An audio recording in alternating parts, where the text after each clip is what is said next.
hacia una pedagogía para la sociedad de la información y el conocimiento. No es igual la pedagogía para la educación presencial que para la educación a distancia o para la educación virtual. Hay que construir una pedagogía que permita atender adecuadamente el proceso educativo en nuestra sociedad en red. A continuación se verán algunas aplicaciones. El aprendizaje significativo. Desde una concepción constructivista, David Ausubel, psicólogo norteamericano, hace un aporte en dos sentidos: la teoría del aprendizaje significativo y los organizadores anticipados. Sus planteamientos se conocen en la década de los años 70 del siglo XX, cuando toma fuerza la propuesta del aprendizaje por descubrimiento de Brunner y otros autores. Tanto por recepción como por descubrimiento, pueden lograrse aprendizajes significativos, memorísticos y repetitivos. Los nuevos conocimientos que adquiere el estudiante se incorporan permanentemente en la estructura cognitiva del alumno. El aprendizaje significativo se logra cuando los nuevos conocimientos que adquiere el estudiante se incorporan permanentemente en la estructura cognitiva del alumno y cuando el estudiante se interesa por lo que le están enseñando.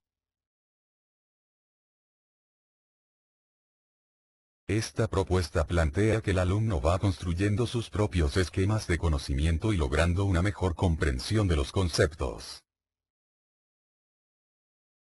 para lo cual requiere material con significado lógico, estructuras cognitivas adecuadas y motivación. Para aplicar pedagógicamente el aprendizaje significativo se debe partir de los conocimientos previos del alumno, es decir, se debe asegurar que el contenido a presentar pueda relacionarse con las ideas previas, ya que al conocer lo que sabe el alumno ayuda a la hora de planear. Organizar los materiales en el aula de manera lógica y jerárquica, teniendo en cuenta que no solo importa el contenido sino la forma en que se presenta a los alumnos. Considerar la motivación como un factor fundamental para que el alumno se interese por aprender, ya que el hecho de que el alumno se sienta contento en su clase, con una actitud favorable y una buena relación con el maestro, hará que se motive para aprender. El maestro debe utilizar ejemplos, por medio de dibujos, diagramas o fotografías, para enseñar. la investigación-acción. Se basa en el planteamiento de Kurt Lewin, de que hay una forma de investigación para enlazar el enfoque experimental de la ciencia social con los programas de acción social que respondan a los problemas sociales principales. Concibe el cambio social en tres etapas: descongelamiento, movimiento y recongelamiento. Un proyecto de investigación-acción participativa tiene en cuenta al menos estos 8 elementos. La insatisfacción con el actual estado de cosas, la identificación de un área problemática y de un problema específico a ser resuelto mediante la acción, la formulación de varias hipótesis, la selección de una hipótesis, la ejecución de la acción para comprobar la hipótesis, la evaluación de los efectos de la acción y las generalizaciones.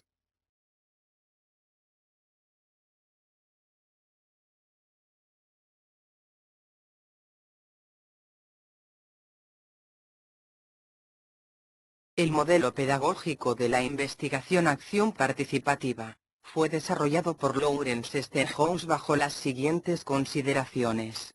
Como intento por encontrar un modelo de investigación y desarrollo del currículo. El currículo como instrumento potente e inmediato para la transformación de la enseñanza porque es una fecunda guía para el profesor. Hasta ahora las ideas pedagógicas se han presentado más como algo importante para la identidad personal y profesional del profesor que como algo útil para su actividad práctica. Esta premisa explica la separación entre teoría y práctica y entre investigación y acción. Para que el currículo sea el elemento transformador, debe tener otra forma y un proceso de elaboración e implementación diferente. Un currículo expresa una visión de lo que es el conocimiento y una concepción clara del proceso de la educación. Proporciona al profesor la capacidad de desarrollar nuevas habilidades relacionando estas con las concepciones del conocimiento y del aprendizaje. El objetivo del currículo y el desarrollo del profesor deben ir unidos. Los elementos básicos de la investigación-acción participativa son: respeto a la naturaleza del conocimiento y a la metodología, consideración del proceso de aprendizaje y enfoque coherente del proceso de enseñanza. La mejora de la enseñanza se logra a través de la mejora del arte del profesor y no por los intentos de mejorar los resultados de aprendizaje. El currículo capacita para probar ideas en la práctica, para que el profesor se convierta en un investigador de su propia experiencia de enseñanza. Los elementos que se articulan en la práctica para dar paso a lo que se conoce como investigación-acción, están relacionados con la labor del profesor. Este debe ser autónomo y libre, debe tener claros sus propósitos y siempre ser guiado por el conocimiento. La investigación es el potencial del estudiante, la preocupación del mismo, su colaboración y el perfeccionamiento de su potencial. La acción es la actividad realizada de acuerdo con lo teórico para desarrollar el potencial del estudiante. Las comunidades de aprendizaje o de práctica. Con base en los trabajos de Wenger y Lavie se plantea que el aprendizaje es un hecho colectivo que implica participación en comunidad. Por lo tanto, la adquisición de conocimientos es un proceso de carácter social. La comunidad de práctica permite responder al tipo de problemas que se presenta cuando un grupo tiene que aplicar procedimientos sin tener un conocimiento total de lo que debe hacer. Se han dado varias definiciones de comunidades de práctica. Hubert las define como grupo flexible de profesionales, unidos informalmente por intereses comunes, quienes interaccionan a través de tareas interdependientes guiadas por un objetivo común, dando forma, de esta manera, a un almacén de conocimiento común. Wenger y Snyder. Un grupo que se reúnen de manera informal para compartir su experiencia y pasión por una empresa común. Sergio Vázquez. Una comunidad de práctica es un grupo de personas ligadas por una práctica común, recurrente y estable en el tiempo y por lo que aprenden en esta práctica en común. Lesser y Strock. Una comunidad de práctica es un grupo cuyos miembros coinciden para compartir y aprender a partir de intereses comunes. En conclusión, las comunidades de práctica son grupos de personas que comparten una preocupación, un conjunto de problemas o un interés en común acerca de un tema y que profundizan su conocimiento y pericia en esta área a través de una interacción continuada. La enseñanza problemática. Los conceptos de enseñanza problemática de Makhmutov están basados en aplicaciones de las teorías constructivistas del conocimiento y de la psicología de Rubinstein y Vygotsky. Para esta propuesta la escuela debe atender principalmente dos aspectos: la independencia cognitiva del estudiante y la creatividad. La escuela debe trabajar sobre el desarrollo de capacidades creadoras y no solamente sobre la acumulación de conocimientos y el desarrollo de hábitos para resolver ejercicios y problemas. Esto es solo posible en el proceso del trabajo intelectual. Para Rubinstein, una verdadera independencia cognitiva supone una motivación consciente de las acciones y su fundamentación. La no propensión a influencias y consejos ajenos no es una arbitrariedad sino una verdadera manifestación de la independencia de la voluntad, ya que la propia persona analiza las fundamentaciones objetivas para actuar de una o de otra manera. Supone también la existencia de una capacidad intelectual en el alumno y el desarrollo de habilidades para dividir los rasgos esenciales y los secundarios de los objetos, fenómenos y procesos de la realidad. Y mediante la abstracción y la generalización revelar la esencia de los conceptos nuevos. La creatividad se entiende como un tipo de actividad humana compleja, encaminada a la creación de nuevos valores materiales y espirituales.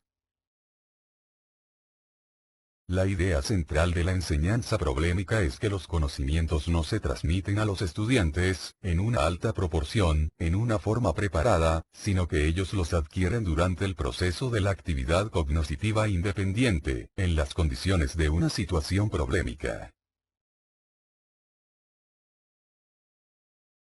Aspectos metodológicos importantes de esta propuesta son: Acercar la estructura de la actividad docente cognoscitiva del alumno a la estructura de la actividad cognoscitiva creadora del científico. Y así modelar la creatividad en el proceso docente. Comprender los conceptos centrales de la lógica dialéctica, especialmente reflejo y contradicción y las categorías de la teoría del conocimiento. Creatividad, problema e hipótesis.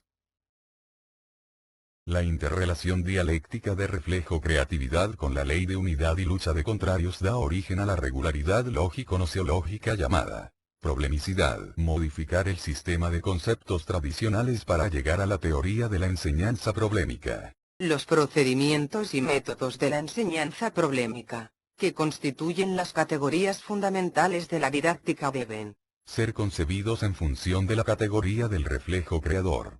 Resolver adecuadamente la relación entre conocimientos y actividad. Plantear problemas sobre los contenidos dispuestos o exigidos en los currícula. Prever que las tareas del estudiante no son solo asimilar los conocimientos sino los procedimientos que ellos encierran. El conectivismo. Es una propuesta actual de teoría del conocimiento para la era digital, desarrollada por Siemens, 2005, y basada en el análisis de las limitantes que tienen las teorías del conductismo, cognitivismo y constructivismo. Sirve para explicar el efecto que tienen las TIC en la forma de vivir, comunicar y aprender en la sociedad contemporánea. Se basa en principios explorados por las teorías del caos, redes neuronales, complejidad y autoorganización, para plantear que el aprendizaje es un proceso que ocurre dentro de una amplia gama de ambientes que no están necesariamente bajo el control del individuo. El conocimiento, el aplicable, puede residir fuera del ser humano, por ejemplo dentro de una organización o una base de datos, y se enfoca en la conexión especializada en conjuntos de información que nos permiten aumentar cada vez más nuestro estado actual de conocimiento. El conectivismo plantea que las decisiones están basadas en la transformación acelerada de los basamentos. Continuamente nueva información es adquirida dejando obsoleta la anterior. Por eso es vital saber discernir entre la información que es importante y la que es trivial, y reconocer cuando esta nueva información altera las decisiones tomadas con base en información anterior.